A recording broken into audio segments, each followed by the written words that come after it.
statistic or mathematical formula or something like that, where it says if you're gambling or betting, or this is at least my interpretation of it. Again, I would look up specifically what this is because I don't remember exactly. I just know how to use it. If you take, let's say, this is your total portfolio or your total amount of money you're walking into a casino with, let's say. Let's just use that example because it makes more sense. Now let's say there's a 20% probability you always win. Well, how much of your total position should you bet knowing that you have a 20% chance of winning? The people that taught me this or on YouTube was basically, if you flipped a coin, let's say you started with $100. So let's say you have $100 and you have a 50% chance of winning because it's a coin flip. How much money of that $100 should you bet per bet? And that answer is about 10%. I forgot to mention that, let's say every time you win, you 2 times your money, and every time you lose it all, okay? So if there is a 50% chance you win, you double your money. If you lose the bet, there's a 50% chance of that you'll lose the entire bet. Obviously, you don't want to put your entire $100 into the first time you play because there's a 50% chance you'll lose. But there's also a 50% chance you'll make money, right? But you don't want that kind of risk. You want to be in the game. Still, this is important thing, stay in the game. Now, I want to just get something out of the way. You can obviously always put more money into the market or into your stock account, but the percentage of that total allocation of that money should always remain relatively constant, which is about 10% max per bet. And now, I know we're kind of talking about betting and this and that. At the end of the day, you don't know if the stock is going to up or down. You have a probability of it. And I might be saying that it's like a casino or gambling, and there are elements of luck and gambling. But it's educated gambling, and it's completely different than just putting a slot machine and hitting a button. This is mathematically, statistically, and more probable. You can study it. You can have different advantages in different niches in the market. It's not a casino or gambling, but I'm using that analogy because it's very easy to explain. Just a quick recap. The Kelly Criterion basically says what percentage of your total allocation of your money you're walking into the place with, what amount or what percentage of that should you place per bet on a given probability. There's a lot of math in this, but you don't need to do all the math because to me it's not important. Maybe it is to you, but if there's a 50% chance you're going to win and you're going to double your money, or 50% chance you lose and you lose it all, 10% is basically the correct number you should bet per time you play. So the first time you play, maybe you win, you double your money, so you make $20. Next time you lose, so then you'll be betting with $120. If you lose, then you lose 10% of that, you lose $12. So, it's an overtime. So again, this is a probability thing. Over time, this is a winning game no matter what. So time and money, no matter what, or not no matter what, but there's a very high probability over time you will win with this given probability and only betting 10% of your house every single time you play the game. Now in stocks, it's kind of the same idea.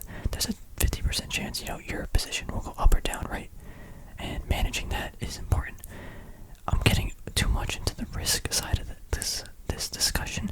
I want to move back to how much money you should be starting to or how much money should you need to start. So if you have $100,000, 10% is $10,000 per bet. You can obviously do more or less per that position, but it gets into you're cutting too much of the bet in this. But you're betting too much of your whole risk again because you want to stay in the game at all times. You don't want to lose and you have to walk home and it's just too scary. 10% per bet, $100,000. On that $10,000 bet, you can find different risk rewards like 3-to-1, 5-to-1, whatever. This is kind of just nonsense. Like, this never works out in the real world, at least from my opinion. There's there obviously is mental risk reward, and you can kind of see maybe here I can make 20%, but I can lose 5%. And it's not very cookie cutter. There's a lot of slippage. There's a lot of things. You can wake up the next day and is down 3 more percent, and then your risk reward's all messed up.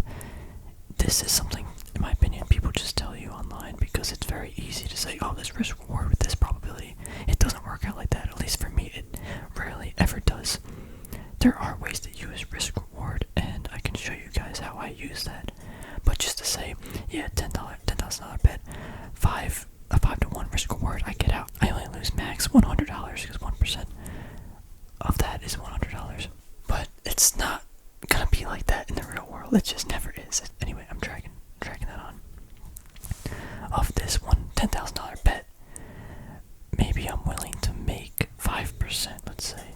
That's a really good trade, a 5% trade. Not a really good trade, especially in this type of market. Everything's so volatile, everything's moving. But a 5% trade, maybe in like a 2-day position, is pretty good. So let's just say you make 5% on that $10,000. I guess let's just do the math real easy. Let's just say 10%. 10% of that is $1,000.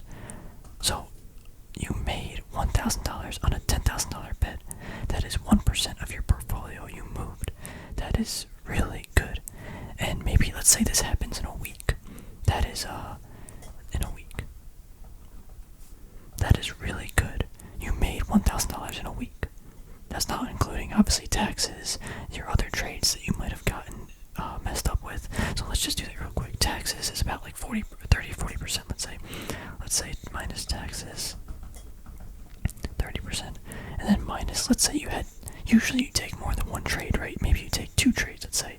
Let's say on a different trade, you lost $100. So of that, you're losing $300, $400. So let's say you net $600, right? So on that week, all that time and effort you went into finding that trade, and you placed a $10,000 bet based on Kelly Criterion, it's statistics and probability based on an event, and making sure you stay in the game and not over leveraging your bet. Let's say you placed 2 bets, you made net $600, about including taxes, including all that time and effort. That to me is it's not amazing, but it's good, right? This obviously you want it to be a little higher, you want to be making more than an average person working at a day job. But I just want to show you guys the numbers. Now let's say you had a $10,000 portfolio. This is a little bit more realistic for most people. All you gotta do is take these numbers and move it over 1 decimal. So let's on that, all your positions are gonna be $1,000. And let's say you make a 10% move, you're gonna make $100. But then again, you have some taxes, you have some other positions you might have closed out and messed up with. You're never gonna win them all based on a probability event. So let's just say again you make $60 a week on a $10,000 portfolio. Again, people watching this might be like, but if you have a given probability, again, why not just bet more, knowing that you might win? You want to make sure you follow this, because over time it adds up, and I like to be in a numbers game. I don't want to bet the house. Maybe I double my money in one trade, but maybe I lose it all.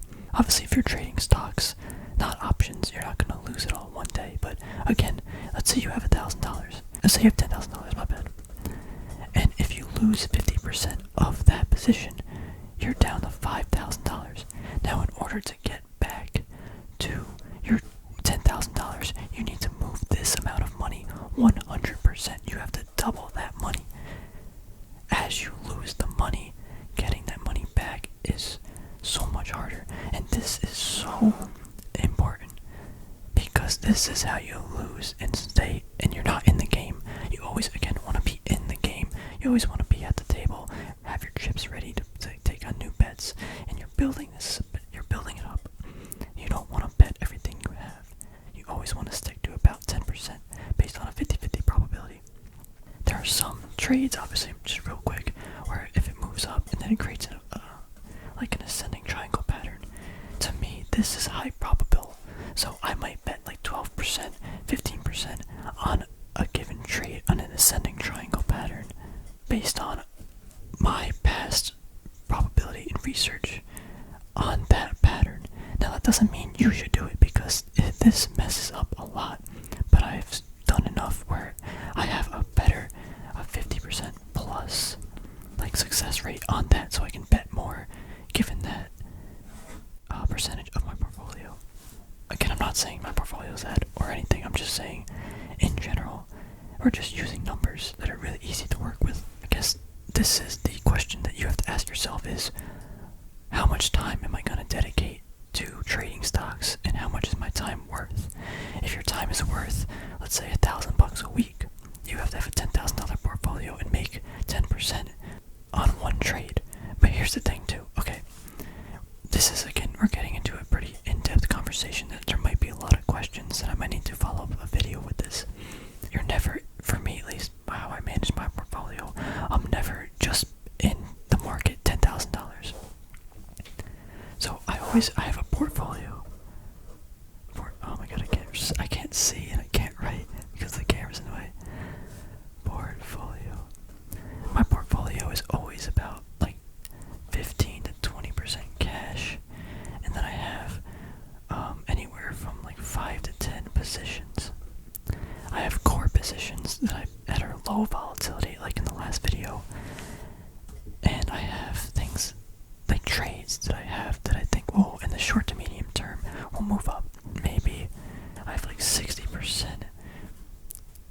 like 1 to like 6 month stocks,